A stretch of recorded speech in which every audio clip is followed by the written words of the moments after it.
spending 30 years watching people interact with technology. It's given me a lot of insights, and this has become my sandbox to explore those things. I'm Roger Belville. I'm a futurist artist. I started welding when I was 9 years old in my dad's shop. Never got real good at it, but loved it.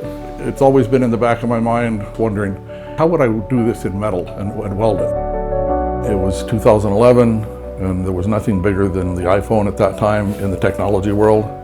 So what's bigger than an iPhone? A big iPhone. This whole adventure started out with this and just expanded in a lot of different directions.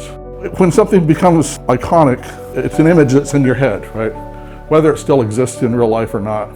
The curve, the gentle radius, corners, and the home button tell you that this is a smartphone, it's an iPhone. That established the icon in our head of what a smartphone is. I have an Android. It's about the experience of the audience. Something familiar, but let's show it to you in an unfamiliar way. Try to find images that are iconic, that have meaning and relevance. I did a lot of individual icons because people said, gee, I really like this one, I want to take it home with me.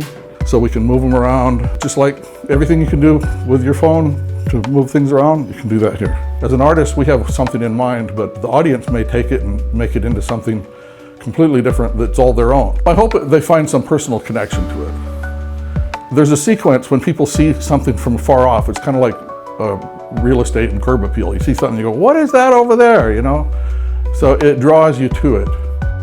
I'm Roger Belville. I'm a futurist sculptor, and I'm one of the artists showing at the Nocturne event coming up at Grand Park. And I hope you come and enjoy the experience that we're creating for you there.